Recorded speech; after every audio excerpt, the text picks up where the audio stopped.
We're going to start in just about 1 minute. If you want to dance along just to warm up, you can dance. It's okay. You don't have to hold back. You can just...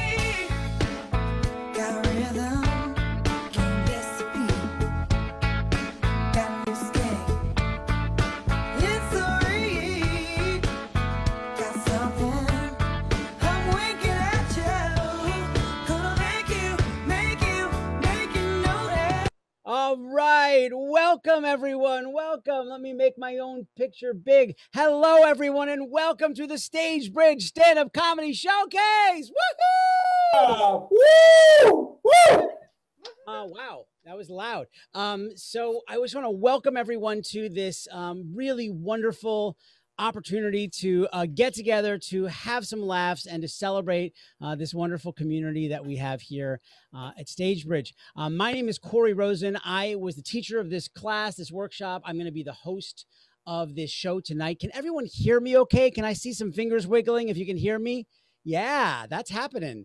Well, this is really exciting. It's exciting to both be doing this, but also to be doing this today because what a weekend, right? I mean, is this a historic insanity that we are living through? And how exciting is this for everyone but Trump? Right? You know that he's not so excited this weekend. He wouldn't say this is one of his top weekends ever. My favorite kind of memory or thought about this entire thing is, of course, everybody knows that Trump was golfing when it all kind of went down, when everything got announced. And I keep imagining that scene, the scene where Trump's like lining up the shot and everybody's cell phones start or buzzing, and he's like, hey, could you just turn that off? And they're all like, and he's like, what, and he's like lining up this amazing epic putt. And everybody is like, do we tell him? Do we tell him now? Do we tell him after the shot? Whatever's happening. And then he makes like the greatest putt in the history of golf. And he sinks it and he looks at everyone looking for applause and they all just are looking like, so that gives me some happiness. I like that image. This was a really fun class to teach. It was a workshop in stand-up comedy, and something that I learned right away, right off the bat, is the class that maybe we should be teaching here, which is called Intro to Zoom Teaching, which is just a class of how to get your sound working, to get your password entered. I mean, I'd say probably easily the first 15 minutes of the first couple classes mainly revolved around technology. So maybe we'll put that on the bill for the future. But regardless, what we have today is really special and fun because what we have done is a workshop, a 6-week workshop in stand-up comedy. And so what we did in this, oh, by the way, let me just go ahead and throw this out there in terms of technology, that we are going to ask the audience today to keep yourselves muted, even though it's a stand-up show and it'd be great to hear laughter. In reality, if there was laughter, then it would compete with the stand-up, so you wouldn't hear the jokes. So what I am going to ask people to do, and maybe we could practice this right now, is that you're going to laugh in 2 ways. I mean, you might laugh in the real laughing way, but you're also going to laugh with your fingers. So everybody show me laugh hands. Everybody laugh. Yeah. And then if you want to laugh louder, just move your hands closer to the camera. That'll be like a really loud laugh, right? Like fingers. Yeah. And then if it's just like a guffaw, you can just like, maybe like a one hand. I don't know, just like a one-off. If you want to titter, perhaps. I don't know. I'll leave it up to you to improvise and find finger laughing. Finger laughing. Secondly, is that you can share feedback at any time in the chat box. So the performers will see that. Just make sure when you do that to set the mode so that it's set at the top so that it is everyone in the meeting, for example, because if you just send it to me, then I would love to hear your feedback, but I also, everybody's not going to see that. So go ahead, give love, give encouragement, give positivity to the performers. If it gets nasty, then we don't want that. This is a happy place and we are students after all, and we are just looking to have a good time and to share that love. So do, and also I'll mention this, you can enjoy today with your cameras on or off. We will have our cameras on, And if you have your camera on, it makes it feel for us because we'll actually be able to see you all in the audience. So you might be featuring the people that I want you to feature using spotlighting, but for the most part, it would be nice for us to see the audience so we can see your laughter. And that's kind of the ground rules of how we're going to do this. So we're going to have 6 comedians. Each person's act is going to be between 5 and 8 minutes. So it's not going to be a long show. We'll probably be done here in about 75 minutes or so, unless Dan starts improvising, which is totally possible. That's something that no, just kidding. So this is great. I am so happy to be here. And without further ado, I got to find you so I can promote you. We are getting ready for our first act of the night. So warm up those clapping happy fingers. Let me see them wiggle, because your first act of the night is coming to the stage. Please welcome Nurse Evelyn. Hey there. It's me, Nurse Evelyn. Oh, no, keep your clothes on. And for those of you who don't already have your clothes on, please leave your cameras off. Yes, when people look at me, they think I'm such a nice person. Little do they know, I have the power to insert tubing anywhere in your body. My favorite is the nasogastric tube. It may sound harsh, but it can bring such relief. This measured, lubricated tube takes the same route as the COVID-19 swab, up the nose, and then goes further than the COVID-19 swab, down the oh no, don't gag, down the nasopharynx, swallow, yes, that's it. It hurts me much more than it hurts you, yes. My career wasn't always this glamorous. I started at the bottom, literally. That meant I cleaned up after everybody. It got so that if anyone made an unusual poop on the unit, I'd hear, "Hey, Nurse Evelyn, you're gonna love room 14. I could toss out poop in the diaper. I could remove poop from the bed. I could clean it up off the floor, and I could scrub it out from under your fingernails. I became a regular Jackson Pollock of enemas. It was like drilling for oil, either boom or bust. Here, you lie on your left side, and I'll stick this lubricated tube in your bottom and squish. The really weird part about giving an enema is that the moment you instill the fluid in someone else, your body has the unstoppable urge to release everything you've got. Oh, no, you hold still. You hold that fluid in you for 15 minutes.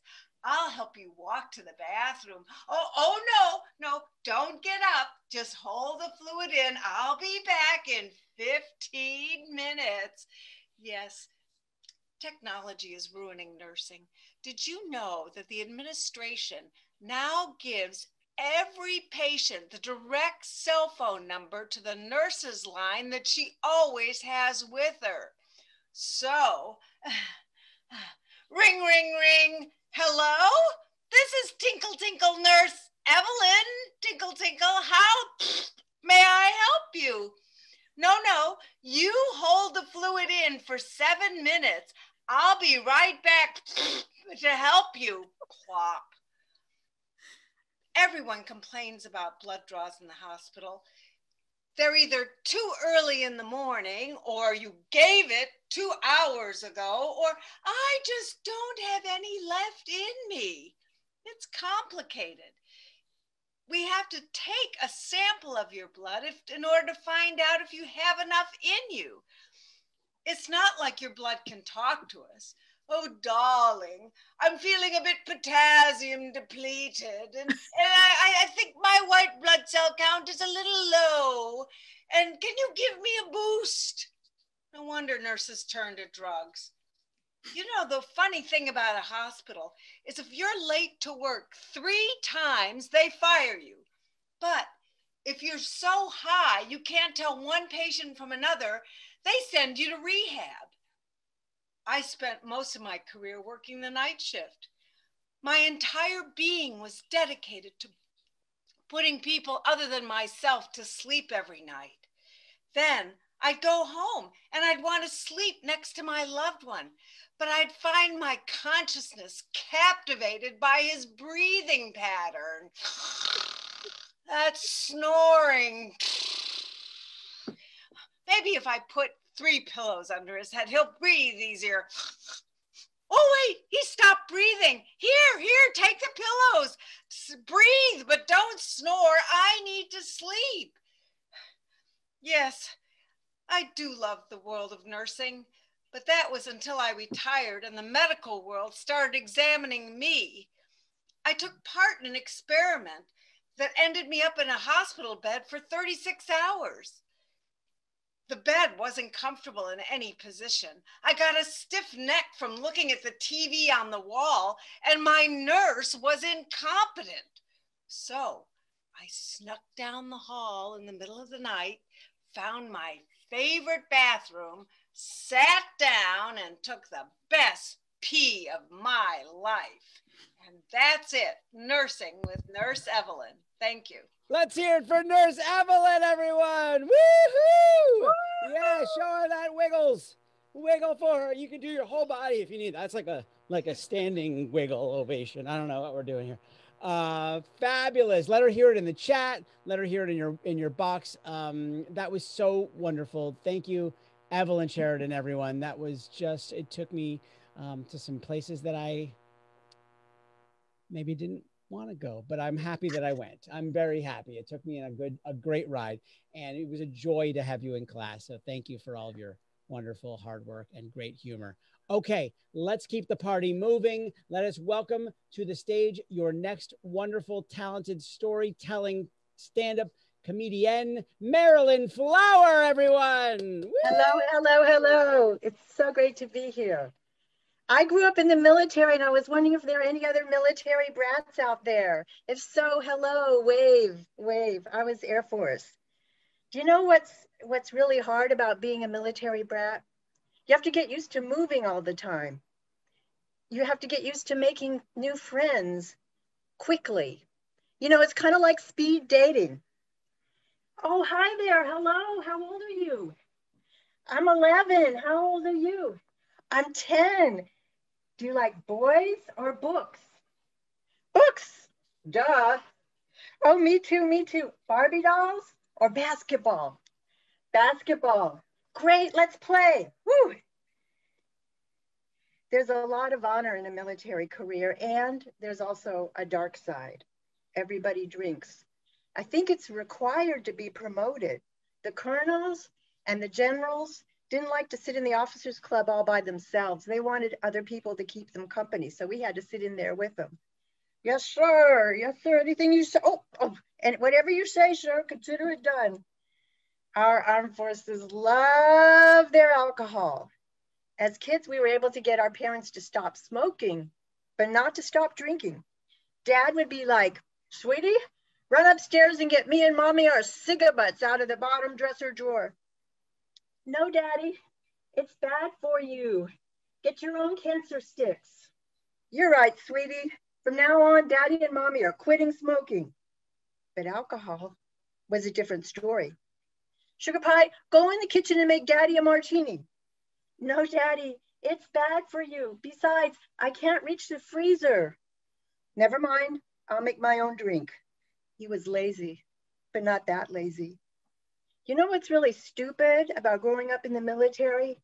They expect you to agree with their politics. My dad served in the Vietnam War, and he couldn't for the life of him understand why everybody didn't love that war. But we'd turn on the nightly news and we'd see soldiers coming home in body bags. And I'd see young people just a little bit older than me protesting in the streets. And my dad would flash the peace sign in my face and say, is this the peace they want? Is this the peace they want? No, Daddy, they don't care how many fingers you have on your hand. They just want you to stop dropping napalm on their children. So he ended up teaching ROTC. And I ended up getting arrested in a sit-in in the ROTC building. Now, needless to say, he wasn't thrilled to get that 3 a.m. phone call. This means you don't love me. No, Daddy, it means I don't love war. I don't even like war. Get over yourself. You're right, sweetie. War is wrong. I'm so sorry. I've done a disservice to you, to the young people, to the country, to the world. You really mean that, Daddy? Hell no. But when you get home, would you make Daddy one of those martinis he likes so much? Thank you. Yeah, make some noise and make some movement for Marilyn Flower. Woohoo! Wonderful job, Marilyn. That was so wonderful and delightful, and you worked so hard on that. And I appreciate all of your hard work and humor.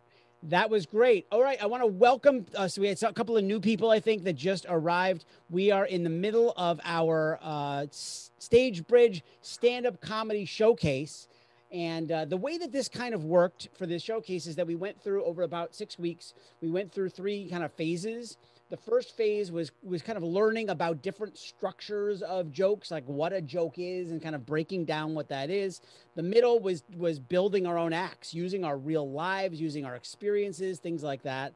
And the last couple weeks was practice, was getting up in front of an audience, each other primarily, practicing our material and really honing it and polishing it for this. And so what you're seeing tonight is the culmination of that 6 weeks of practice. And so we are going to have another completely different and just as wonderful point of view. Please welcome your next act, Sarah Sandhill. Woo!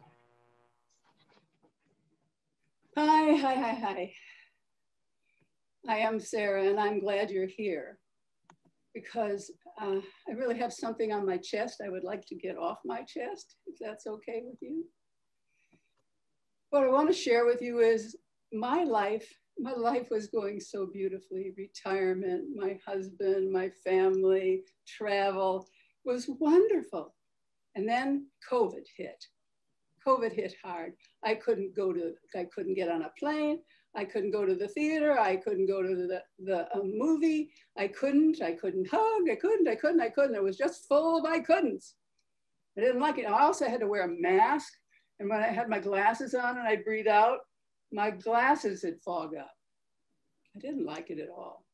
There was one thing that came along that I thought, maybe this is okay. And what it was Safeway was arranging a senior hour for grocery shopping, all to seniors. How precious. Well, I thought, I'm 80, I could join this. And I got ready, and then I thought, well, wait a minute here. I have to get up at 6:30. 6:30. I've worked hard for all my privileges, my senior goodies, but no place did I ever see that we got to do anything other than sleep in, like get up at 6:30. But still, I thought, okay, I'll give it a whirl. So I got up, 6:30. For me, 6:30 getting up is for people with jobs. You know, they have to get up. My privilege is sleeping in. But I made an exception, up at 6:30. I showered, I got dressed, I ate my breakfast, and off I went in my car to go to senior hour at Safeway. Well, I got there and I was sort of taken aback by how full the parking lot was. And I looked and I saw from the entrance, way down, there was a long line of white-haired folks. And I knew I had to get to the end of the line. So I took myself down there and I finally got at the end and I said to this little old lady, "Are you at the end of the line?" And I thought, oh, that didn't sound very good. Is this the end? And she said, "Oh no, honey, the line goes up that way, goes across the street and around the block a ways." I thought, whoa, I guess they want us to get our exercise too. So off I went to the end of the line and I finally got close to the entrance. Freezing, it was like Safeway Siberia. Here I am, I'm waiting and this pretty young woman sort of shows up. and says, "Hi, seniors, welcome to Senior Hour. My name is Melissa, and I'm here sort of like your flight attendant, but I'm going to help you, guide you through your experience at Senior Hour in Safeway." So the first thing I want to tell you about the rules and regulations is you must wear a mask at all times, covering your nose as well. And you must be 6 feet from the person in front of you and 6 feet from the person behind you. But I don't have eyes in my back of my head to know who's behind me and how far. I guess I just have to trust or keep looking to make sure that they stay 6 feet away. Well, the next thing she explained was, in Safeway now, you'll see that on the floor, there are red arrows. And what that meant to show you is you must shop and travel in the direction of the arrows. So, okay, that sounds like a plan. So in I went, I found my aisle and on my cart, and I'm cruising down, buying my things as I went. And all of a sudden I saw some woman coming in my direction. And I looked at her, tried to give her this really dirty look, and she looked right back. I suddenly felt like I was in a Western with a mask, a bandana across my face. Oh, we looked at each other, and all of a sudden she started moving again toward me, and I thought, oh, I said, "Excuse me, but you're going in the wrong direction of the arrows." And she looked at me and she said, "Oh, tough shit." Oh, it took me back. I thought, oh, my goodness. And under my mask, I went, Oh, it felt so good. I knew she couldn't see me. Try it. It feels really good. Ready? 1, 2, 3. See, told you. At any rate, here she is coming at me. And I was in the aisle where the disinfectants and the Windexes, and I grabbed one of the Windexes and I went at her and I shot her. Bang, bang, bang, bang. And it didn't seem to deter her. She kept walking. And at that point I thought, the only thing I can do is take an enormous deep breath, turn my head and walk on past her and let her go. But then when I got to the other side, I realized I was breathing her germs that she breathed when she was just there. So I kept walking until I could finally exhale and breathe to save my life. So I did some more shopping and I ended up in the produce section. And that was a panic attack because there were no arrows in the produce department at all. And people weren't keeping 6 feet apart. They were just there putting their dirty hands on the lettuce and squeezing the peaches and it's just awful, germy. I thought, I gotta get out of here. I took the things I absolutely had to have, held my breath, and I got out. And I had to check out. I had to get out of this place. I'm looking for the checkout. There's one, and somebody looks like they're just leaving, and I cruise up, and I hear these voices behind me. "Lady, the end of the line's back here." So I go to the back of the line, and I wait, and I watch, and I wait, and who should show up but Marissa? She said, "Oh, I'm here to help and guide you through the checkout." I thought, good, I could stand some help. So when it looked like my turn was coming, she said, "When the person in front of you pays, gets packed and leaves, then you can go up and put your things on the conveyor belt." So I did that. And I said, "Hello?" And the woman behind the counter said, "What?" I said, "Hello." She said, "What?" And I realized you can't hear through those masks. "Hello!" Oh, she said, "Oh, hello, good morning." And she worked on my things and I paid and packed and put my things in, and I got out of there and I went to my car really fast, like seniors do.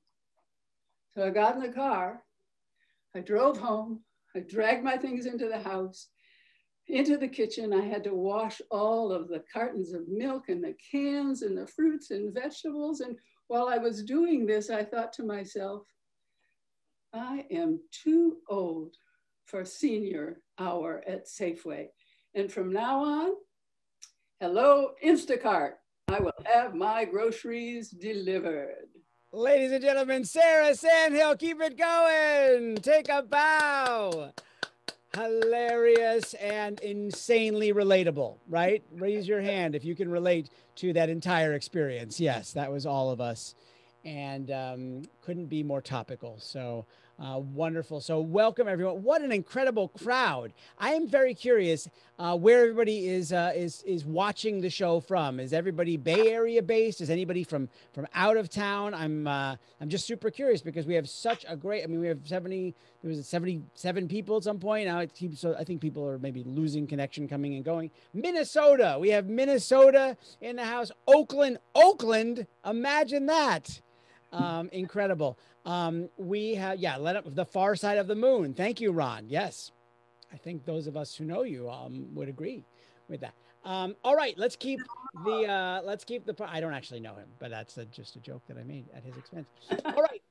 I want to keep the show going by welcoming to the stage. Oh, look what I did. I added in my my name, how you can follow me. If you want more of me in your life, I have a handle, Story Rosen. So you can follow me on Instagram, Facebook, things like that. So please, let's see if I can get, I don't know, 10 more followers today from this great crowd.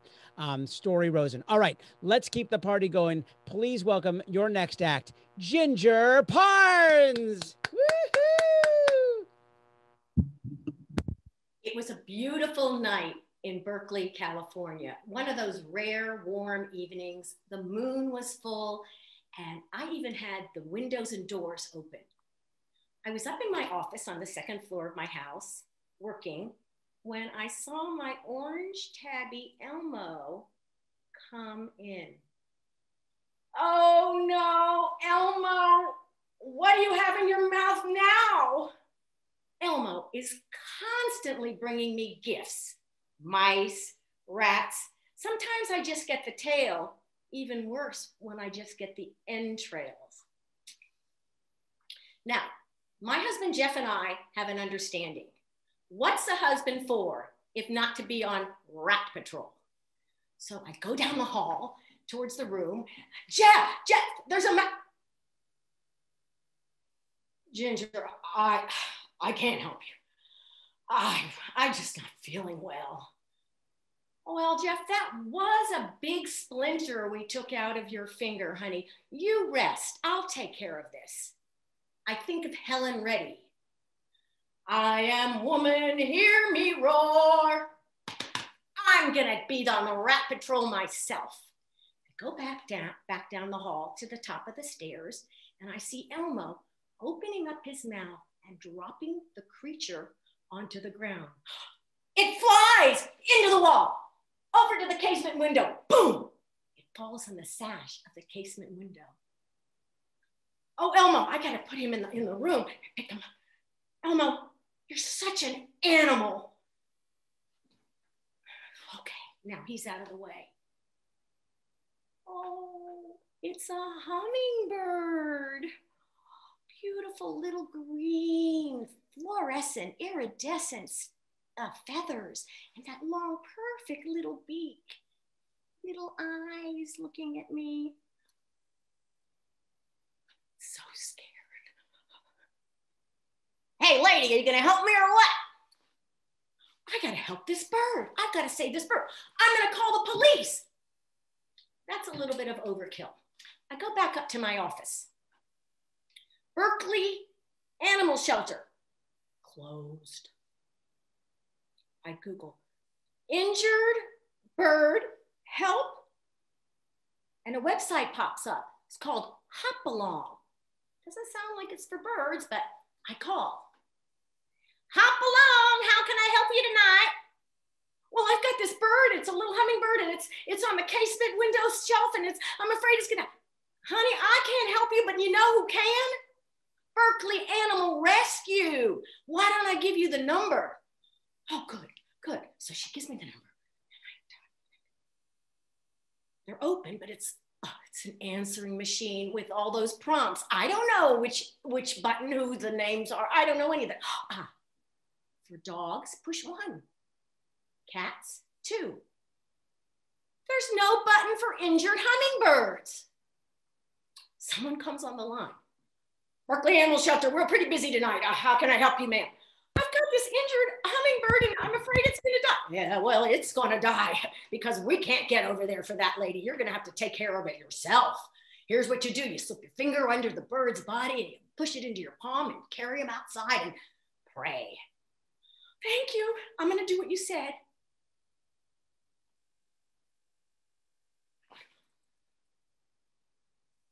Okay. You're gonna be okay. You're gonna be okay. And I start to slip. Oh, he flies away. Let's try again.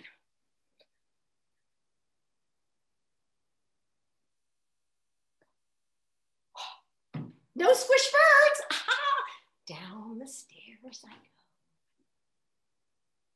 Out my front door, I say a prayer, and the bird flies off towards the full moon. Oh, wow. I saved that little bird. Helen, ready? Not a half an hour later, I'm in the kitchen making myself a cup of chamomile tea to relax me. When I hear my other cat, Minnie, come in the door, I hear that familiar meow. Oh, she's been up to no good. She drops on the floor right in front of me. This time it is a rat. I jump on a chair. Why the hell do women jump on a chair? This is just too much. I cannot handle this.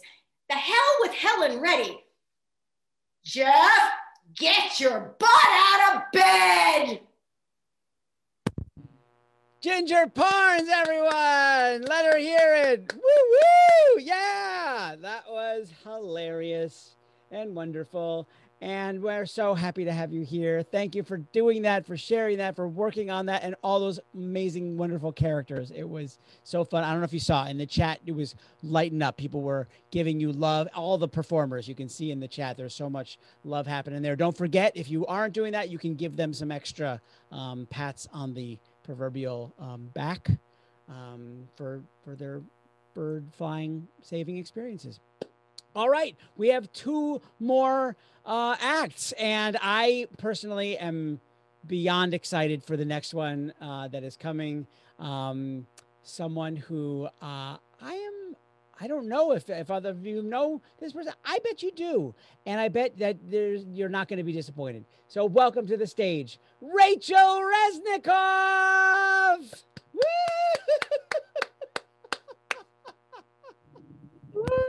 Well, okay, I'm unmuted. Thank you, Corey Rosen, for that great introduction. And let's hear it for Corey. What a fabulous instructor he has been this semester. We love him here at Stagebridge. He's the best. So, Stagebridge Senior Theater Company, that's us.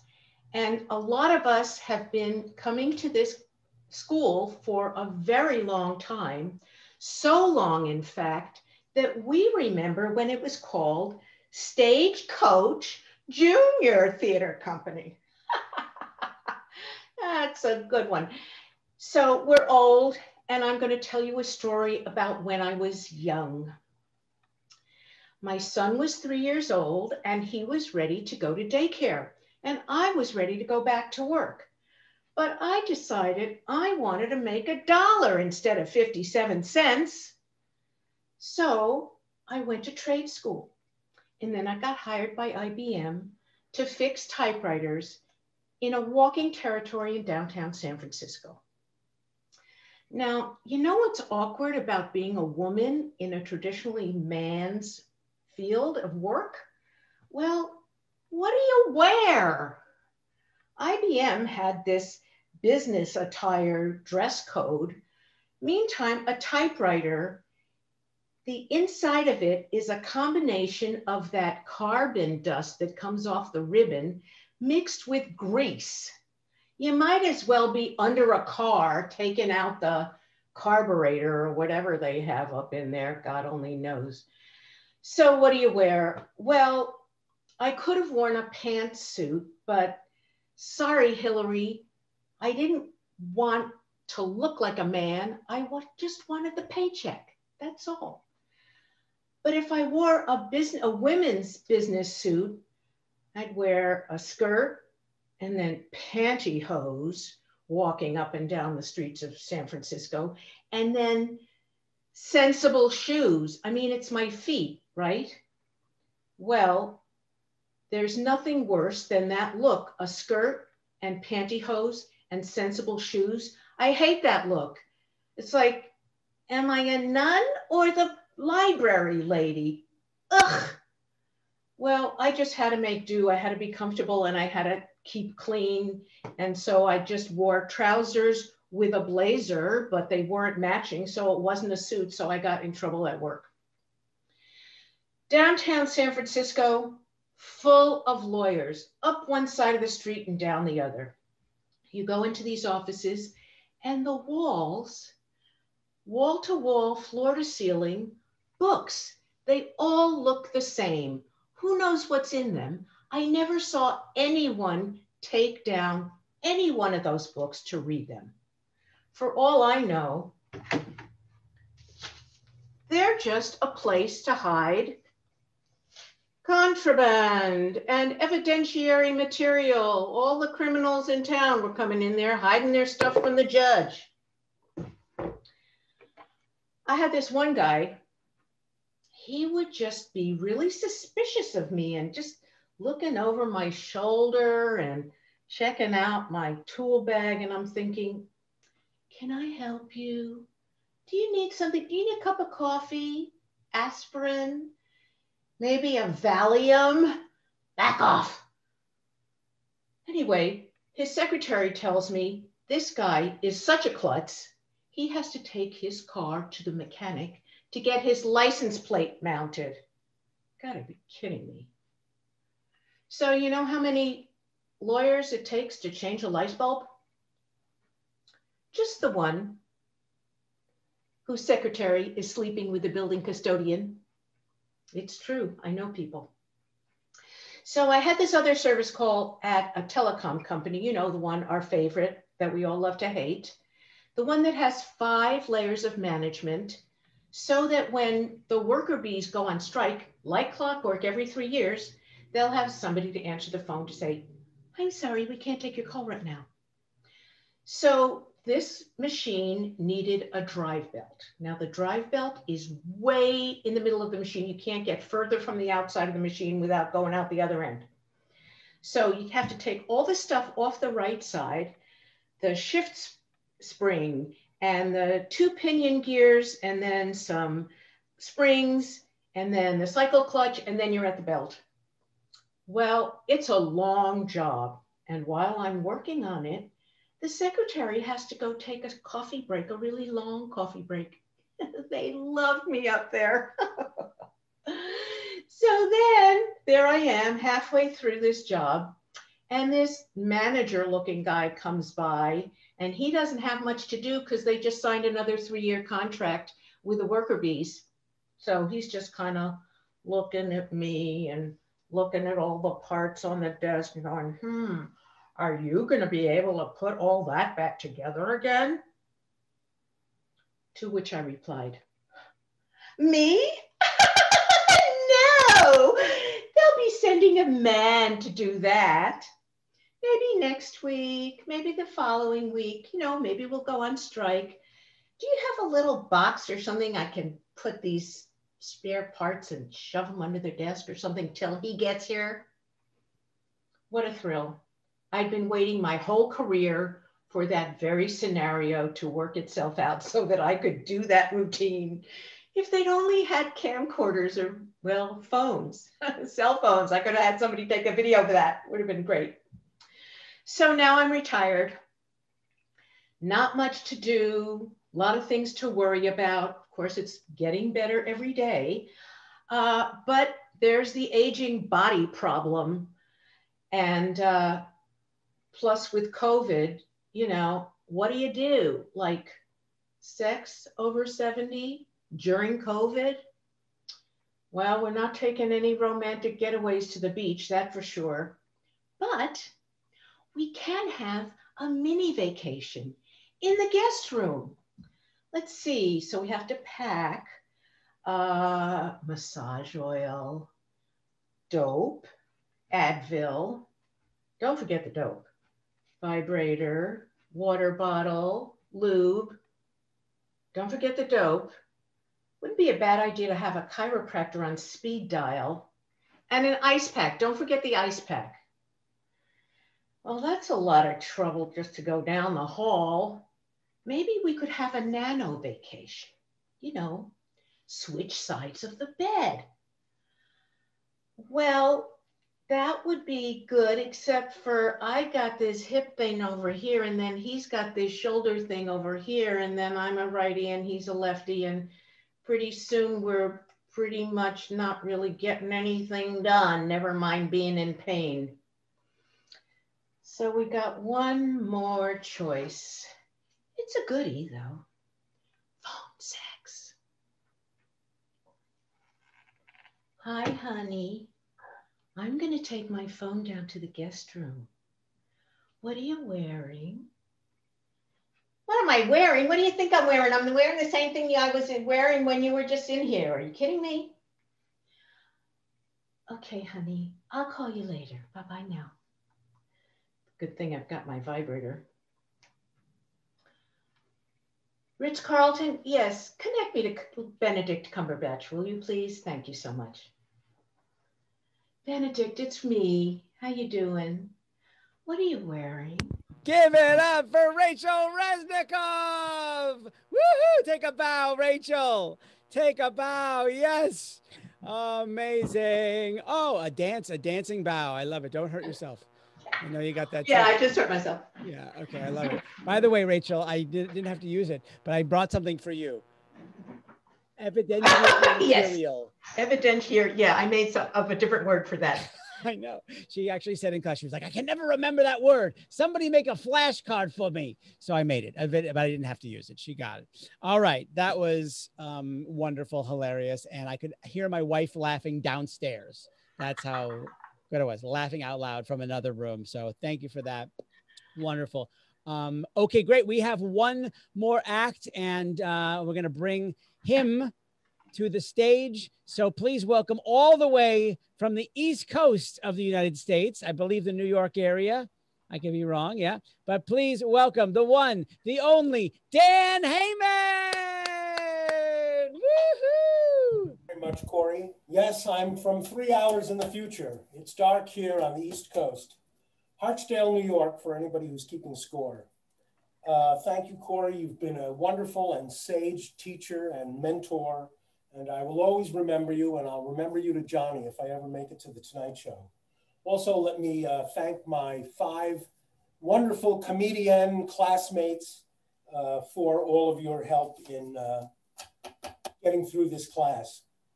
Well, it's been a rough week for democracy, hasn't it?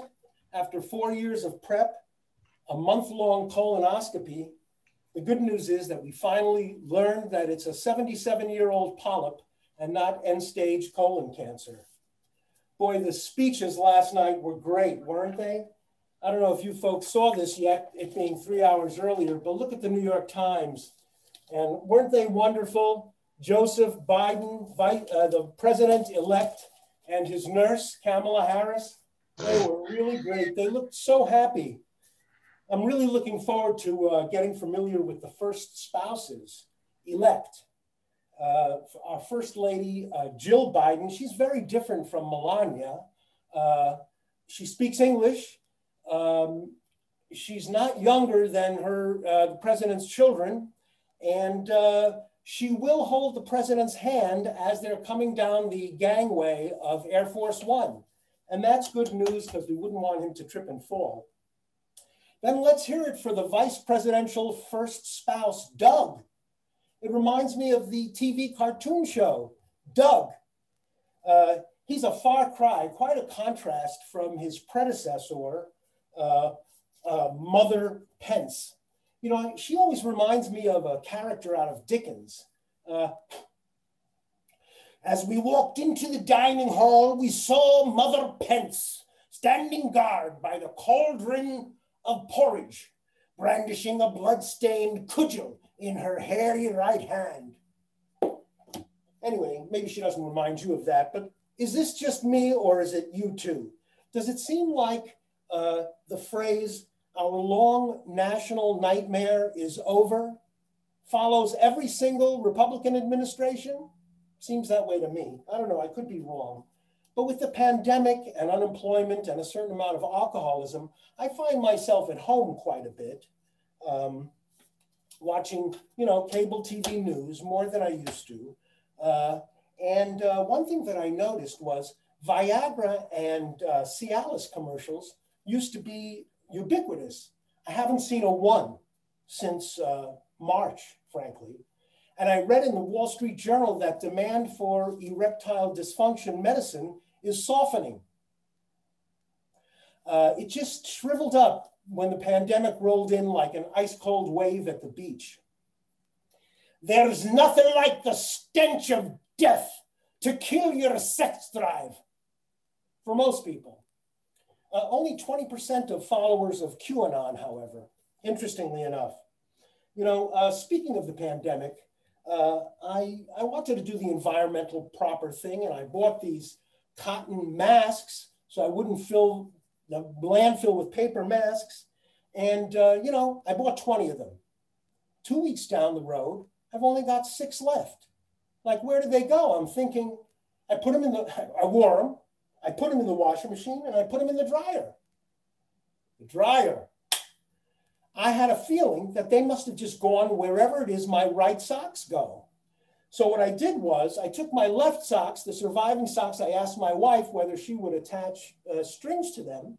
And they, it's been working pretty good for me until I have to wash them, I guess. Oh, that's definitely a right sock. Wow, stinks. Anyway, not surprisingly, there's a big increase in depression. And, who isn't depressed these days? I mean, after all, even now, even at this late stage of the game, President Trump is claiming that he's going to win the election in a landslide, 6-3. So I finally decided to do something about my depression to get some help with it. So I decided to pick up the phone and call my broker.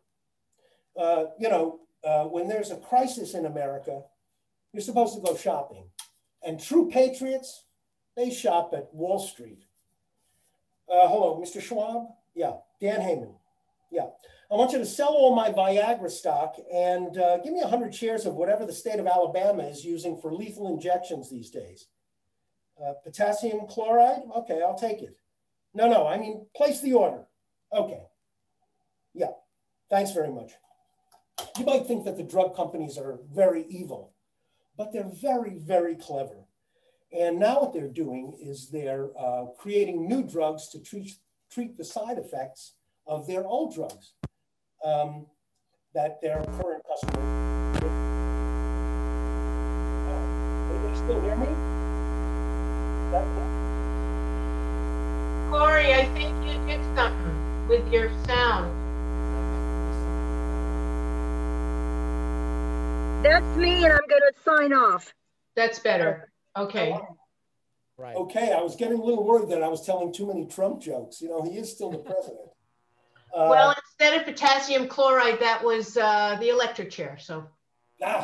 Thank you. That's my sister, always looking out for my welfare. Anyway, personally, I'm waiting for a drug to treat my suicidal thoughts, which are a side effect of this drug I'm taking, this anti-smoking drug called Chantix. I don't know if you ever saw that advertisement for Chantix. It's a great ad, but I mean, if you're a depressed American and you can't have a cigarette, you might as well kill yourself. You know what I mean? So anyway, truth is that I don't really smoke. I was sort of misled by the name. I thought that taking Chantix might help me in an audition I was doing for a Gregorian choral group. And frankly, it worked. I got the part. When they found out I was married for 30 years, they said I was going to be a male soprano.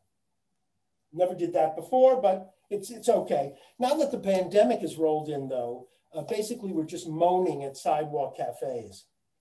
But frankly, the most diabolical plan that drug companies have engaged in is that they're really victimizing depressed people who have for the first time adopted a dog, because they don't know anything about adopting dogs. They don't know how to care for dogs. And, you know, so I saw this ad on TV, and it's for a product called Apoquil. And it involves a talking dog going to the vet. And Apoquil is for dogs who are scratching an itch. Now, anybody who knows who's owned a dog knows that dogs love to scratch an itch. That's what they do. There's a famous saying that says, scratch a dog and have a permanent job. You know, maybe people don't want permanent jobs. I mean, what's permanent these days? I mean, other than the hypocrisy of the Republican Party. Look, even the plagues are disappearing by Easter. So there is no permanence anymore. But it's a terrible thing to do to give people a drug that the dogs don't even need. You know, maybe they're going to now invent a drug that'll stop my dog from licking his penis. That would be terrible. And that's what really brings me to what I'm worried about. What if they invented a dog, wow, I'm having trouble with that, drug that would get men to stop thinking about sex. It would be a very successful drug. Almost every wife in America would buy a lifetime supply. But to think that that could happen is just so scary to me. It's terrible. Honey, I unloaded the dishwasher and I folded all the laundry, and the casserole isn't coming out of the oven for another 25 minutes. We can do your nails. Chilling. Moving right along. My wife and I agree on one thing, and that is that our dog Toby, who's a 75-pound Basset Lab mix, has saved our marriage. He's 8 years old. When the kids moved away, there was no one left in the house to love. So we got this fabulous dog, and we're like the Three Stooges. We hang out together all the time. We all sleep in the same bed, although about 4 years ago, I developed a terrible allergy to him. And so he sleeps in the bed with my wife, and I sleep in my son's old bedroom. Marriage saved. So we went to this couples therapist, Dr. Skinner, and he suggested that we make a list of the conversations we have when we're being civil to each other. And the idea was that they were going to reinforce, we'll figure out a way to reinforce that and keep that going. So we made the list here. And basically, the things that made the top 5 were, where's the dog?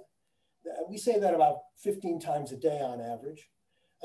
He's on the couch, or he's in the bed, or sometimes we speak French. He's on the chaise longue, in the veranda. Number 3 is, did he eat? Number 4 is, did he poop? And number 5 is, how did it look? So we brought this to Dr. Skinner, and he said, you know, I don't think you're going about this the right way. Why don't you bring me a new list with having nothing to do with the dog? So we went back. We have the list here. Next Tuesday, we're going to bring it in. And the non-dog list, top 5 things we say to each other are, have you seen my reading glasses? Where's my phone? What did you do with the remote? What? I can't hear you. And Dan, do you not hear the fucking tea kettling whistling? Anyway, the other day I went to walk the dog, grabbed his leash, and I was going to put it on his collar, and I noticed his dog license and his dog ID tag with the phone number were gone. My daughter, Miss Progressive, was visiting. I said to her, honey, why don't you go over to the Petco? And they have a vending machine there that stamps out a new dog tag. Get me a new dog tag for Toby. She goes out and she comes back. She brings back this giant tag. I mean, it's the size of an Olympic medal. And I said, honey, why did you get this huge tag? It's going to scrape on the ground. It could make a spark. It could set a fire. He could catch fire from this thing. And her response was, all the information didn't fit on the small tag. And I'm going, really? What does she do? Put all 5 cell phone numbers on the thing? So I look at the tag and this is what it says. Toby, 914-555-0092. He, him, his.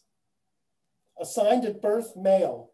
Gender identity, neutered, but still humps others. I think this thing is getting carried away, don't you? That's all I have, folks. Thank you very much. Give it up for Dan Heyman. Yes, take a bow, take a bow. Incredible. And apologies for the tech issue in the middle. It just made it better. That's what I say. It just made it better. Wow. Well, before we wrap things up, I've got a couple of announcements, and then I'm going to bring everybody back up for a curtain call to give them their love.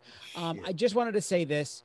We at Stagebridge survive based on you and your support, taking classes and making donations. So we're going to put in the chat right now a link. So if you want to make a small donation or a giant donation, all are appreciated. And we so appreciate all of you just for even being here and supporting us. So thank you for that. And thank you for your ongoing support here at Stagebridge. Now, before we close the show, I want to also welcome to the stage Lily, who is going to make a brief announcement here. So I'm going to spotlight you. There you go. Hello, Hi, everyone. Hi. It's Hi. so wonderful to see everybody, how many people were able to join us this evening on a Sunday. It's been a heck of a week. But I'm so glad that, initially when Corey and I talked about the schedule for this particular class, we knew that his last class would take place during election week. And I was a bit nervous about that, a stand-up comedy class ending on the Thursday of election week. And boy, am I glad that we decided to continue with it. And I'm so happy that everybody killed it with their performances. You all have a really special place in my heart, and I am really appreciative of everyone coming to support all of the students. And thank you so much, Corey, for agreeing to teach with us again. We were lucky enough to have him again this time around, and hopefully again, we'll be able to welcome you back. And without further ado, I do want to announce that our winter session will be taking place online again, and those dates will be January 25th through March 19th. So if you aren't on our news mailing list yet, go onto our website at www.stagebridge.org and check out our website, peruse our offerings, and you'll see pretty soon that we'll be releasing our program in December. So keep your eyes peeled.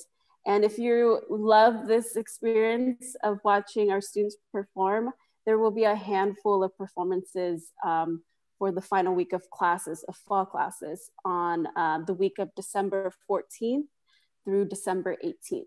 So if you aren't on our mailing list, again, make sure you're on that so you can get the Zoom invitations to join those showcases that week. There will be really exciting ones like singing, a couple more, I promise. But keep your eyes peeled on that, and yeah, follow the links on the chat box and you'll be able to see what we'll be up to. Again, thank you so much, everyone. Thank you, Lily. All right. I want to thank everyone, all of our performers tonight. So please, you can even go ahead and unmute yourselves if you want to give it up for all of our performers. Rachel Resnikoff, Dan Heyman, Ginger Parnes, Marilyn Flower, Sarah Sandhill, Nurse Evelyn Sheridan. Yay! No, that's everyone. Yay! Yes. More.